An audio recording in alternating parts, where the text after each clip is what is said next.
Hi, this is Rachelle with Journal Life's Journey, and I have been going back and forth thinking of a way to do December daily, or my version of it. I'm gonna give it a shot again this year, and I am not planning to do something every day. I'm just gonna do the best that I can. I've also gone back and forth with how big do I want this to be? Do I want to do a folio? Do I want to do a single signature style journal? Do I want it to have a spine? What am I going to do? So my December daily, my December project, let's put it like that. My December project will be to create a journal of some type and embellishments to go in that journal. I don't know that I'll finish it, but no pressure. Okay, so this is packaging from Happy Meal, and I've already used one side of it for something else. I have a box that I keep pieces of decent chipboard that I can use to make a journal. So I'm thinking that I can get something out of this with a pretty small spine. I think this would make a nice size spine. So I'm gonna go ahead and trim this up. I'm thinking, should I go to my heavy duty paper trimmer? So I am going to cut off the excess pieces and try to keep it as straight as possible so we don't waste anything.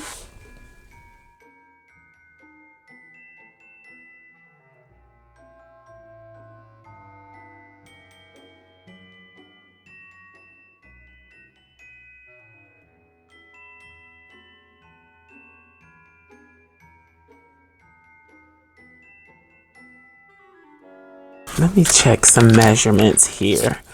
How tall are we talking? Okay, that's 9.5 inches. And if I use this as the spine, that is about 1 1/4, 1 3/8, depending on how I cut it. So let's see what we can do.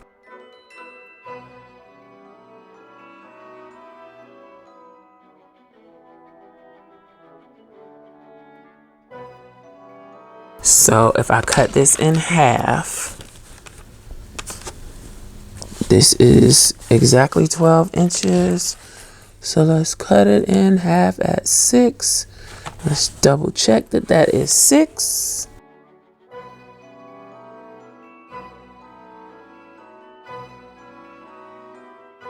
I think that's good. Let's cut this at 9 inches.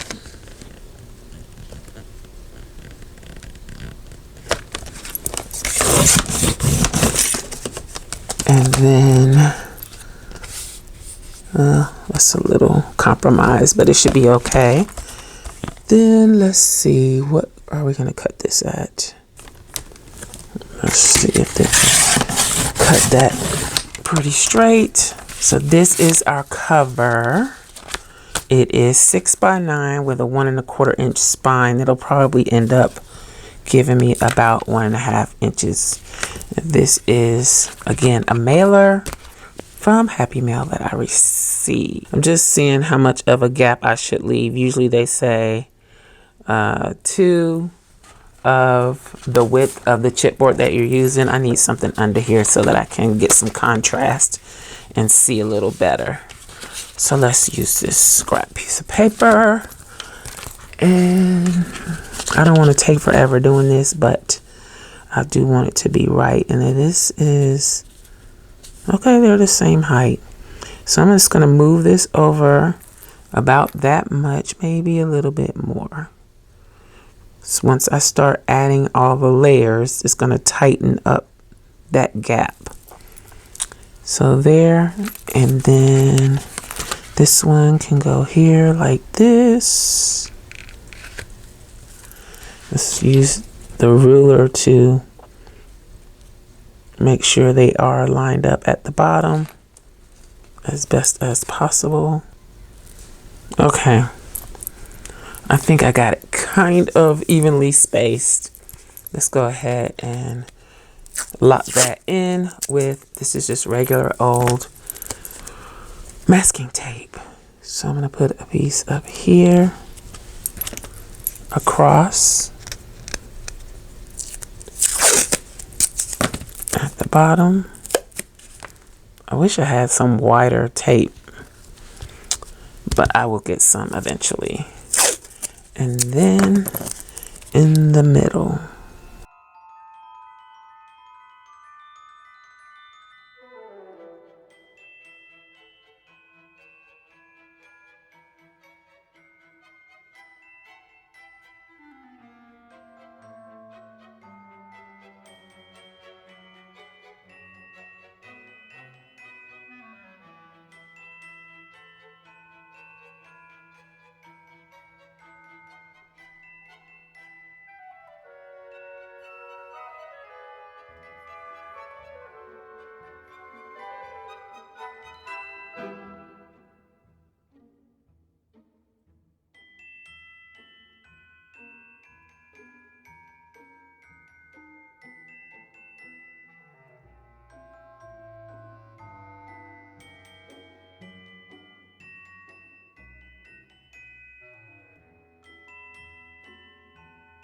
I'm trying to make this where it's gonna last and be sturdy.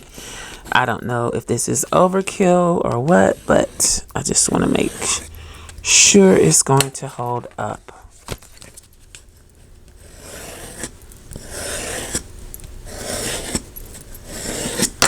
All right, I'm gonna put some Tyvek over the spine as well, because you can tear the tape, but you can't tear easily Tyvek. So I have this bag of pieces that I have collected over time. That might be just perfect. So some of this, well, this has some chipboard in here too, but some of the Tyvek I purchased online from Amazon in an 8.5 by 11 sheets, or they might be A4 sheets.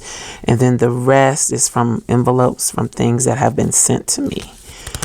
Okay, I am going to, why am I feeling sticky? Oh, that. I'm going to use tacky glue. I have used it for this before and it seemed to work fine.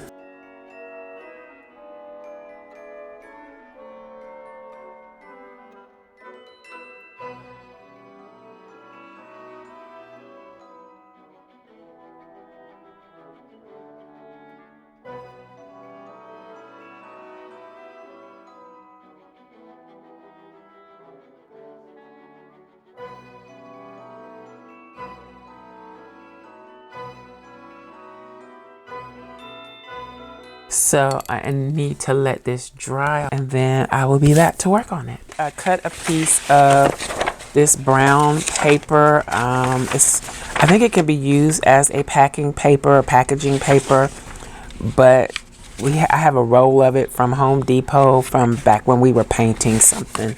So I've been using it to craft with. So I am going to cover this piece with this craft paper. To do that, I am first going to go around the edges and maybe the spine area. I'm not sure how well this is going to stick to the Tyvek. And then I am going to use a white glue, probably my PVA book binding or book glue, to adhere it to the paper.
Okay, I'm popping back in to show you that I am, or tell you that I'm mitering the corners. So I'm staying well away from I'm actually going to trim this off a little bit too. I'm staying away from the corner of the chipboard so that there will be enough of the paper to cover the corner. If you cut it too close, your corner may be exposed. If that happens and you're folding and you can see, you could always glue the pieces that you cut off. If you actually cut too close, glue those down like that. Not sure you can see it, but if you glue that down like that and then fold your corner over, if your corner is exposed, then it will cover your corner.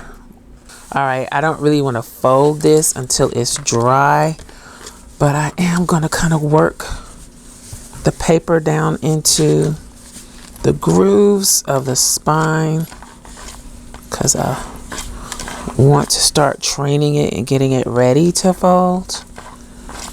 Hopefully we won't get any tearing,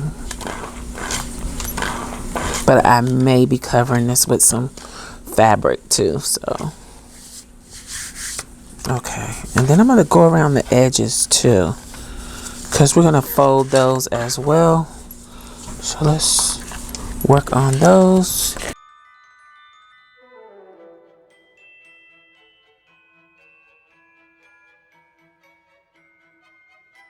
So what I'm going to do is put double-sided tape around the edge of the chipboard all the way around, and then along the edge, the very edge of the paper. And then I can fill in any gaps with wet glue.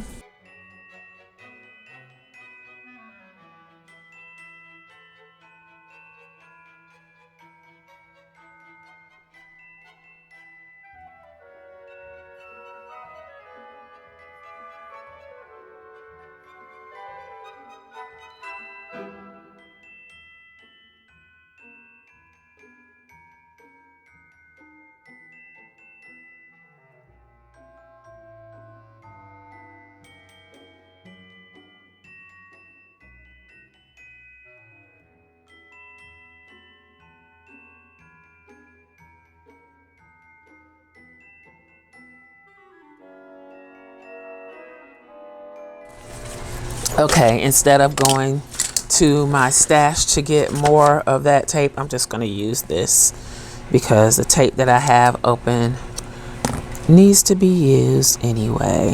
So we'll just do it this way.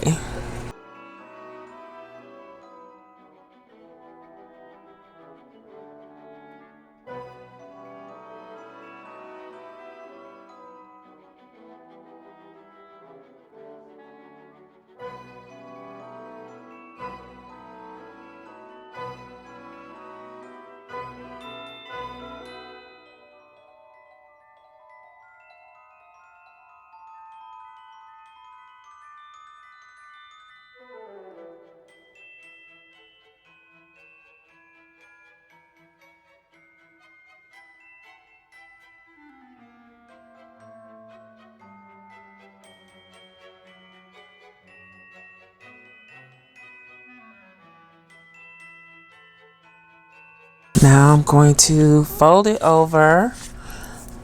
First I'll do the long sides and then I'll do the short sides. So remove the tape or the backing.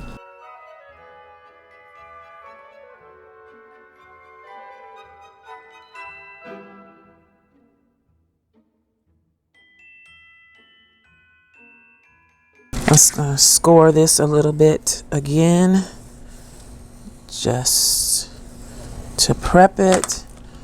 Which glue do I want to use? I'm going to use my art glitter glue and just add some in the blank spaces that don't have any adhesive and get right around that edge really well.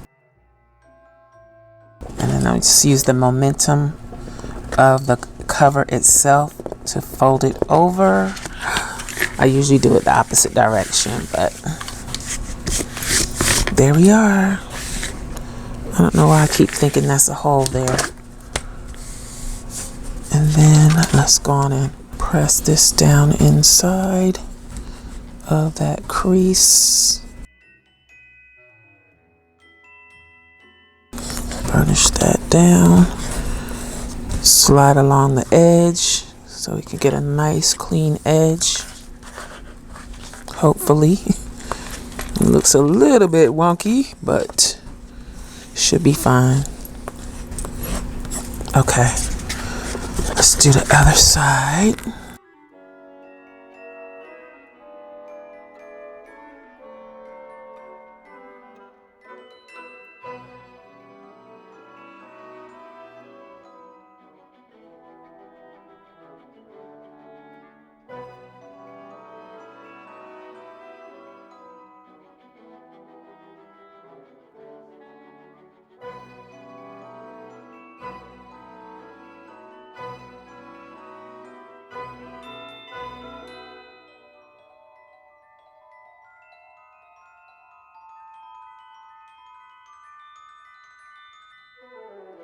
Push in and down on our corners.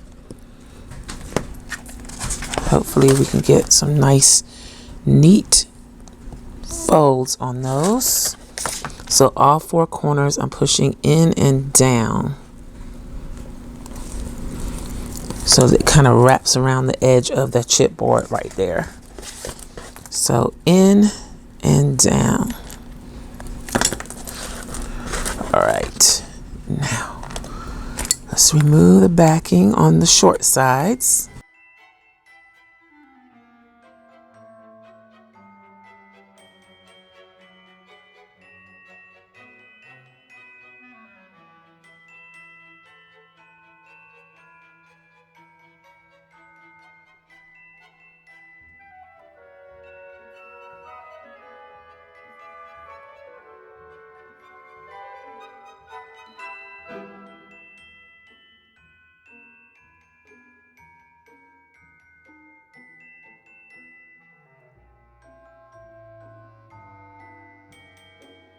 This is not a very heavy cover.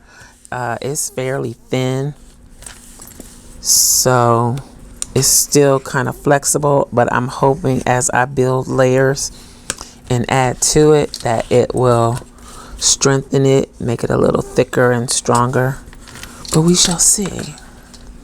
All right, so this is what we got so far. It's looking pretty good. Still needs to dry before I start folding, I think. But let's press this down again.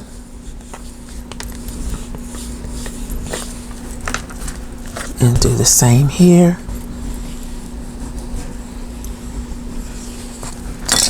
And let's check the corners. They seem pretty good. So now I'm just gonna let this dry for a while and I'll be back. Okay, so next I am going to go ahead and let's fold it. And then I'm going to ink the edges with Distress Ink Vintage Photo.